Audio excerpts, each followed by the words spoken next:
Akulah dia, perempuan, kutukan purnama itu.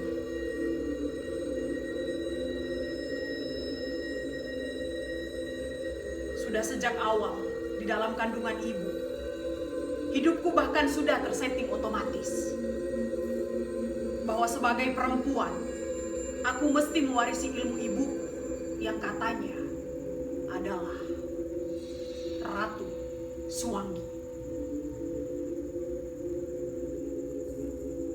Tangisan pertamaku saat mengenal dunia 25 tahun lalu juga menjadi tangisan ketakutan bagi warga desa, karena mereka paham betul bahwa kelak aku akan menjadi pengganti ibuku sebagai Ratu Suwangi. Aku ingat betul ketika usia kanak-kanak, jarang ada orang tua yang mengizinkan anaknya bermain denganku setelah tahu kalau aku adalah anak dari Berong Temera. Penolakan demi penolakan aku terima sebagai akibat dari kutukan purnama yang memberiku kekuatan sempurna.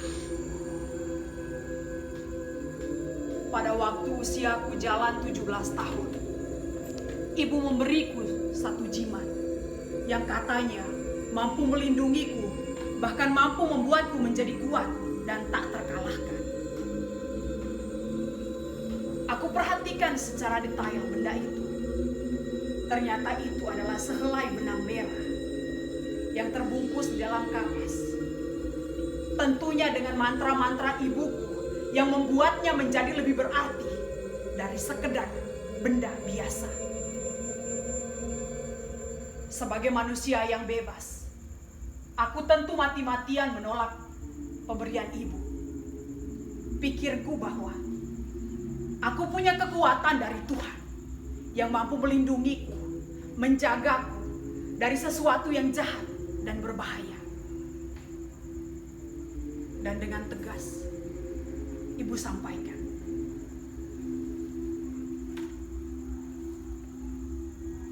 selama kamu berada di bumi ini, Tuhan tidak bisa kau andalkan untuk melindungimu. Karena walau kau rajin berdoa dan menyembahnya pun, di bumi ini, para Suwangi yang akan menguasai kehidupan. Prinsipnya bahwa siapa yang lebih kuat, maka dia yang akan berkuasa. Dan benda inilah yang akan membantumu untuk memenangkan kehidupan ini. Kamu lihat, percayalah bahwa benda inilah yang akan bisa kau andalkan untuk melindungimu. Karena pada masanya nanti, kaulah yang akan berkuasa atas manusia lain di bumi ini. Dan memilih menjadi Suwangi adalah pilihan terbaik untuk bertahan. Apa? Suwangi? Kehidupan seperti apa yang sedang kalian jalankan? Maafkan aku. Sulit bagiku memenuhi permintaan ibu. Aku tidak bisa. Suwangi adalah praktek ilmu yang menurutku sangat tidak manusiawi. Dan yang kutakuti adalah bagaimana jika Tuhan menghukumku. Aku memang anak yang ibu lahirkan. Tetapi bukan berarti aku harus memenuhi semua keinginan ibu. Aku adalah Tuhan atas hidupku. Dan aku tidak mau jika harus menjalani hidup seperti yang ibu inginkan.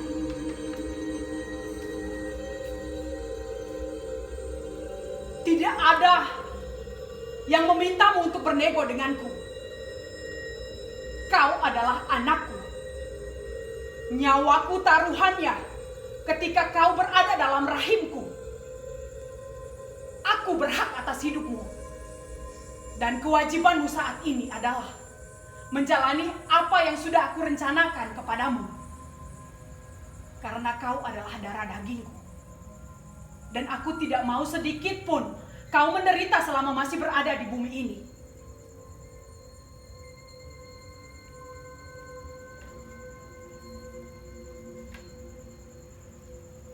Tidak ada pilihan selain menjalani hidup yang entah. Purnama. Ia selalu hadir dalam palungan rindu para penyaik darah dan daging manusia. Ia jembatan. Pelanggan para iblis berjumbuh dan menyetubuhi jiwa-jiwa sekarat yang bernafsu menguasai kaumnya. Dan aku, perempuan kutukan Purnama itu.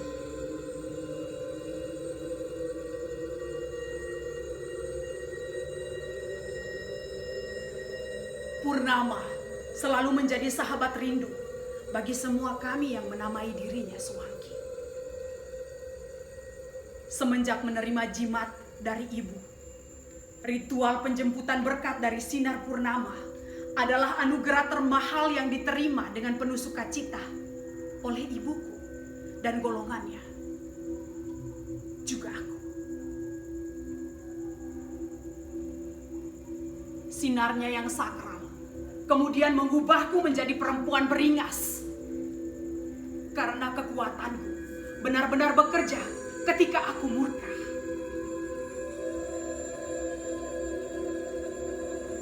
Setelah aku menamatkan pendidikan menengah atas, aku memilih tinggal di desa daripada melanjutkan pendidikan di kota. Keputusan ini yang kemudian membuatku menyesal pada akhirnya. Namun saat aku mengenal Ama, seorang frater yang mengikuti program keuskupan, yaitu tahun orientasi pastoral di paroki tempatku tinggal. Ama menjadi alasan bagiku untuk terlibat aktif dalam kegiatan-kegiatan keagamaan. Hingga akhirnya, ia jatuh dalam palungan cintaku. Dalam kebersamaan kami, Ama begitu baik padaku. Perhatian-perhatiannya membuat perasaan ini menjadi begitu nyaman berada di sampingnya. Ama bahkan nekat tidak melanjutkan pilihannya menjadi seorang pastor dan lebih memilih untuk mempersuntingku. Hubungan kami menjadi alasan cibiran warga saat berkumpul. Hingga kabar kedekatan kami sampai ke telinga orang tuanya. Dan itu menjadi awal petaka bagi hubungan kami. Ibunya murka. Ia nekat menghampiriku dan memintaku untuk mencabut mantraku pada anaknya agar tidak lagi mencintaiku. Namun jujur, perasaanku pada Ama adalah ketulusan yang paling murni. Begitu juga dia. Di pertemuan terakhir kami, dia nekat ingin membawaku pergi bersamanya. Aku terlalu takut untuk melukai perasaan ibunya. Perempuan yang sudah berjuang mati-matian, bekerja tak kenal terik, juga perlu untuk mendukung anaknya menjadi pelayan Tuhan. Aku ingat betul detail setiap detik kebersamaan kami. Ia selalu lembut memperlakukanku. Sajak-sajak indah yang membuat perasaan ini menjadi begitu teduh.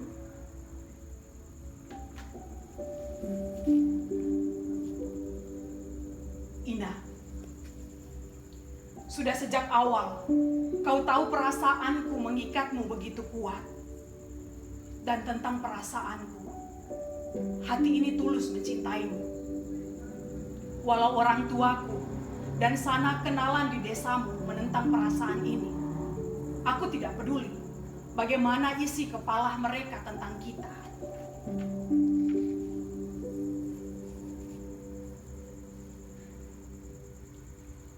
Apakah kau yakin perasaanmu akan membantuku untuk pergi bersamamu? Sedangkan ibumu pernah menemuiku dan bersumpah bahwa kehidupan kita akan terkutuk jika kita kita bersama.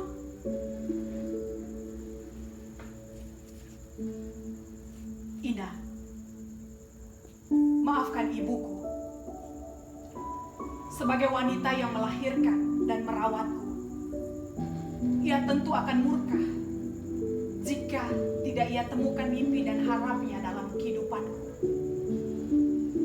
Kalian adalah wanita dengan cita yang sangat besar di hati ini. Ibu adalah mentariku yang selalu menjadi harapan di setiap resahku. Dan kau adalah fajar yang selalu mampu membuatku nyaman dalam jinggamu, Ina. Dilema ini menikam tombak resah di batinku.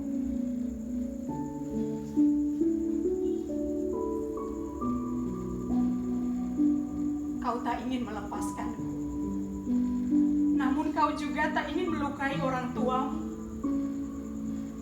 Matamu sedang bercerita betapa rapuhnya kamu saat ini. Amal, hidup adalah pilihan. Dan memilih untuk mengikhlaskanmu, untuk menjemput mimpi orang tuamu, adalah bahagia dalam lukaku. Ingat aku dalam doamu, bawa aku ke hadapan Tuhanmu. Biarkan aku menemanimu dalam kusyukmu, Ama.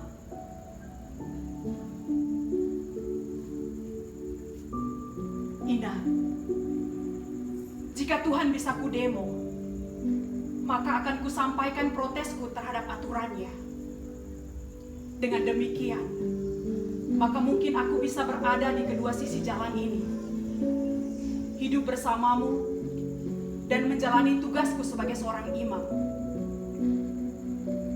Tapi nyatanya, kita hanyalah sebutir pasir pada kepingan kecil kehidupan di hadapan Tuhan, Ina.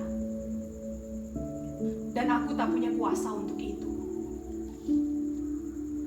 Terima kasih pada cinta yang besar untukku, Ina. Keikhlasanmu ini adalah berkat terkuat yang kumiliki. Pegangan saat aku rapuh. Kesucian yang akan mengembalikanku ketika aku berniat untuk menodai jalan ini.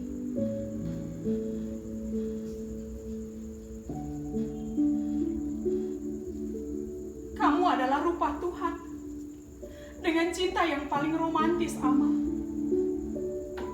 Kisah ini sungguh sakit, namun aku mencintai perasaan ini, Ama.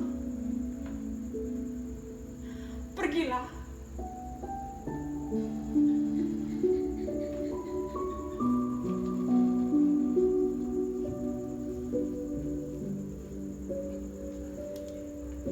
Perubahan selalu ada bagi apa saja yang hidup, dan manusia adalah bukti perubahan itu. Kepergian Ama membuatku tidak menyesal untuk tidak menolak mantra ibuku yang ada pada benang merah itu. Sejak kepergian Ama, aku kehilangan keseimbangan antara hati dan ego. Karena aktivitasku dikepung oleh rasa iri, kebencian, dan tersinggung. Aku rapuh dan kekuatanku menjadi lebih utuh. Menyiksa, bahkan membunuh adalah hal yang mudah dan biasa kulakukan. Aku menjadi lebih beringas, dan semua capaian itu adalah sebuah keberhasilan bagi ibuku. Siapa saja yang menyiksaku, menyakitiku, menghalangiku, maka sekali kedip, kehidupannya berakhir.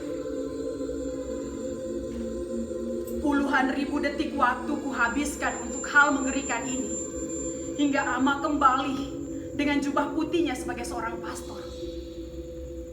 Dan rasa rindu yang menggebu ini membuatku terbakar resah, karena aku terlalu kotor baginya. Bahkan berdiri di hadapannya pun aku tidak layak. Ama tentu sudah mendengar segala yang buruk tentangku, dan aku terlalu takut jika kejahatanku membuatnya pergi lebih jauh lagi. Walau Ama tak bisa memiliki diriku, juga aku tidak bisa memiliki Ama seutuhnya.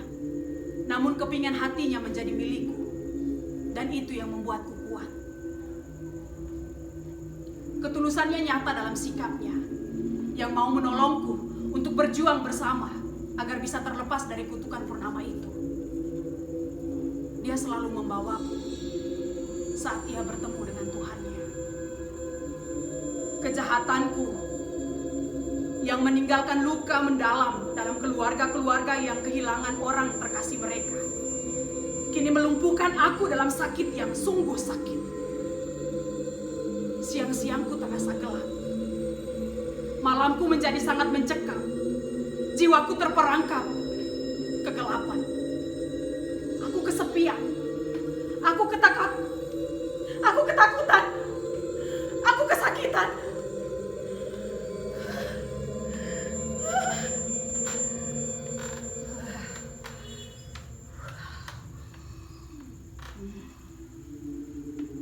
Cinta selalu menjadi alasan mengapa engkau mesti melakukan sesuatu. Dan karena cintalah aku dan Ama berjuang mematahkan mantra ibuku. Kutukan Purnama, juga semua kutukan orang yang kusakiti dan yang kubunuh. Agar aku bisa terlepas dari jeruji tajam dan panas yang memenjarakan jiwaku.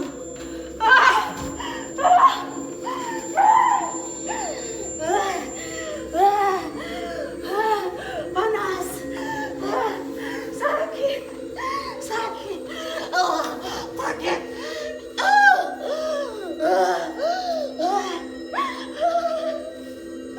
Mengapa aku, Ibu? Mengapa aku? Aku tidak kuat.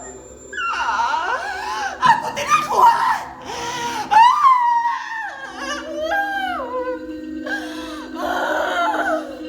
Aku tidak kuat.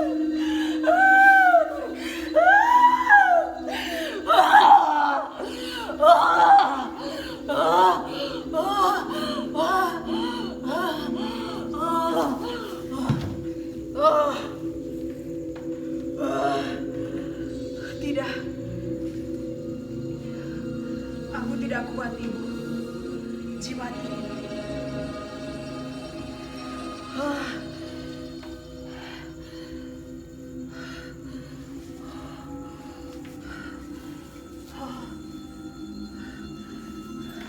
Di mana jimatku?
tidak kuat.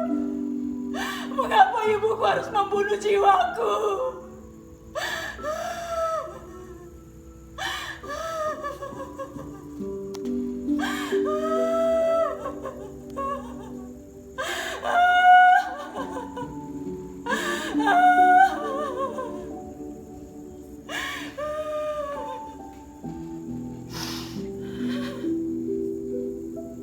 Ama,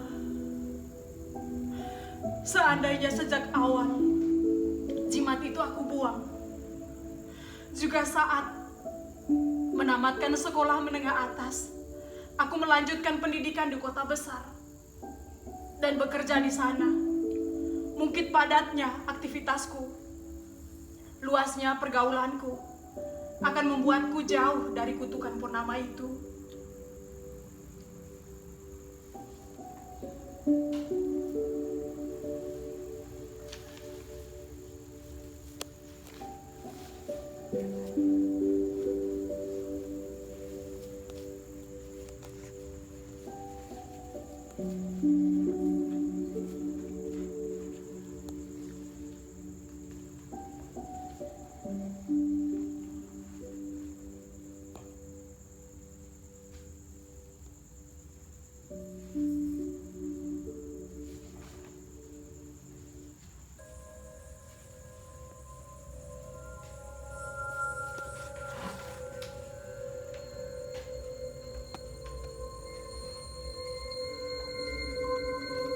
Manusia adalah insan lemah dan nafsu adalah kekuatan tertinggi untuk menghancurkan. Purnama, terima kasih, indahmu mencekam. Akulah dia, perempuan, kutukan purnama itu.